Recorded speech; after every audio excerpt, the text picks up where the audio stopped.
விகிதமுறா மூலங்களை அடுக்குக்குறி வடிவத்தில் எழுதுறதை நேற்று பார்த்துட்டோம். இப்போ விகிதமுறா மூலங்களை எளிய வடிவில் எப்படி எழுதுறது அப்படின்றத பார்க்கலாம். அது உங்களுக்கு புரியணுன்றதுக்காக ஸ்கொயர் ரூட்டு கியூப் ரூட்டு தனித்தனியாக எழுதியிருக்கிறேன். இப்போ இதில் எளிய வடிவத்தில் எப்படி எழுதலாம் அப்படின்னா, முதல் அதுக்குள்ள ஒரு வர்க்க எண் ஃபார்ம் ஆகணும், அதுக்கப்புறம் இன்னொரு எண் வரும். இப்போ அதை முதல் தானா வகுத்தல்ல எப்படி பண்ணலாம் அப்படின்றத பாருங்க. இப்போ 50 காரணிப்படுத்துதல் முறை இல்லையா? இப்போ 50 போது 5 ஜீரோல முடிஞ்சாங்க. நம்ம ஏற்கனவே படிச்சிருக்கிறோமா வகுப்படும் தன்மையில 5ஆம் வாய்ப்பாடு எடுத்தா என்ன வரும்? 4 5 0. அடுத்தது என்னது? 5. அடுத்தது 2 முடிஞ்சிருச்சா? அப்ப 50க்கு நேரம் என்ன எழுதிக்கலாம்? ரூட் ஆஃப் 5 பெருக்கல் 5 பெருக்கல் 2. நம்ம வர்க்கமூலம் எடுக்கணும்னா என்ன பண்ணுவோம்? 2 5க்கு ஒரு 5 எடுப்போம். எடுத்துட்டோமா? அப்ப இந்த 2க்கு வர்க்கமூலம் எடுக்க முடியுமா? முடியாது. அதனால இது என்னவா வரும்? ரூட் 50 எளிய வடிவம் 5 ரூட் 2. ஈஸியா இருக்கா? அடுத்தது 98. 98 அதே மாதிரி பண்ணலாமா? இது எந்த வாய்ப்பாடில் எடுக்கிறது? இரண்டாம் வாய்ப்பாடு எடுத்துக்கணும். நமக்கு இரண்டாம் வாய்ப்பாடுன்றது ஈஸி. அதனால என்னது? 4 2 8. மிச்சம் என்னது? 1. அப்ப இது என்னவா மாறுது? 18. 9 2 18. 49. நம்ம ஏற்கனவே வர்க்க எண்கள் ஈஸியா படிச்சிட்டோமா? அப்ப என்ன வரும்? 7 49. அப்ப ரூட் ஆஃப் என்ன எழுதிக்கலாம் நம்ம? 7 பெருக்கல் 2. 2 பெருக்கல் 7 பெருக்கல் 7ன்னு எழுதலாம். நமக்கு 2 எண்ணுக்கு ஒரு எண் எடுக்க போறோம். அப்ப என்னது? 7. இல்ல ரூட் 2 எடுக்க முடியாது. அப்ப ரூட் 2. அப்ப ரூட் 98 இன் எளிய வடிவம் 7 ரூட் 2. அடுத்தது ரூட் 192. அதே மாதிரியே பண்ணலாமா? 192 என்ன வாய்ப்பாடு எடுத்துக்கலாம்? அப்ப என்னது?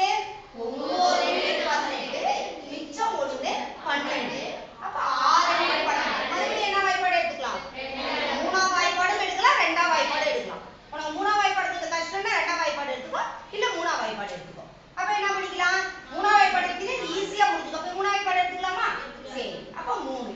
அப்ப 3 9 2 6. அடுத்தது என்ன வாய்ப்பாடு எடுத்துக்கலாம்? இரண்டாம் வாய்ப்பாடு. 1 2 மிச்சம் 1. அப்ப இங்க என்னவா மாறுது? 12. 6 12. இது என்னது? இரண்டாம் வாய்ப்பாட்டிலே எடுக்கலாம், நாலாவது. ஏன்னா வர்க்க எண் வந்துட்டாலே நமக்கு ஏற்கனவே தெரிஞ்சதுனால என்ன பண்ணிக்கலாம்? நன்னாங்கு 16. ஈஸியா? அப்ப என்ன எடுத்துக்கலாம்? ரூட் ஆஃப் எப்பவுமே எழுதும்போது 2 2 என்ன ஒரே மாதிரி இருக்கிறத பக்கத்துல எழுதிக்கோ. அப்ப எதை எழுதிக்கலாம்? முத 4 பெருக்கல் 4. அடுத்து என்ன எழுதிக்கலாம்? 2 பெருக்கல் 2 பெருக்கல் 3. இப்படியே தான் எழுதணும்ன்ற அவசியம்லாம் கிடையாது. புரிஞ்சுதாடா கிட்ட? அப்ப இது எப்படி போட்டுக்கலாம்? இப்ப 2 4க்கு ஒரு 4. 2 2க்கு ஒரு 2. அடுத்து என்னது? ரூட் 3. 4 2 என்ன? 8. 8 ரூட் 3. புரிஞ்சுதாடா கிட்ட? எல்லாம் ஒரு சின்ன பாக்ஸ் போட்டுக்கோ. அப்ப கொஞ்சம் கிளியரா. சரி, அதே மாதிரி ரூட் 63. கொஞ்சம் இடம் இல்லாதனால இப்படி செய்யறேன் நானு. புரியுதா? இந்த பக்கம் செஞ்சுக்கலாமா? இல்லாட்டி ரூட் 63க்கு ரூட் 63. இரண்டாம் வாய்ப்பாடு வருமா? மூணாம் வாய்ப்பாடு வருமா? மூணாம் வாய்ப்பாடு. சரியாடா கண்ணு? அப்ப என்னது? 2 1 3. இது என்ன வாய்ப்பாடு? மூணாம் வாய்ப்பாடு. சரியா? 7 21. ஈஸியா போயிடுச்சா? அப்ப என்ன எடுக்கலாம்? 3 பெருக்கல் 3 பெருக்கல் 7. 2 3க்கு 1. அடுத்தது ரூட் 7. அப்ப ரூட் 63 இன் எளிய வடிவம் 3 ரூட் 7. அடுத்தது ரூட் ஆஃப் 243. நம்பர் என்ன ரொம்ப பெருசா இருக்கு. கவலைப்பட வேண்டாம். நம்ம தான் எப்போது 2 3 5 தானே போவோம். அதே மாதிரியே போலாமா? ரைட்டா? இங்கே போட்டுக்கலாமா நம்ம? இப்ப 243 என்ன ரெண்டாம் வாய்ப்பாடு வராது. அடுத்த 3ல ட்ரை பண்ணி பார்க்கலாமா? தப்பே கிடையாது. வரலனாலும் மறுபடியும் அழிச்சிட்டு செஞ்சுக்கலாம். இப்ப என்னது? 8 3 24. என்ன எண் வந்துருச்சு? வர்க்க எண். அப்ப 9 வர்க்க எண் வந்துட்டாலே ரொம்ப சந்தோஷம் இல்ல?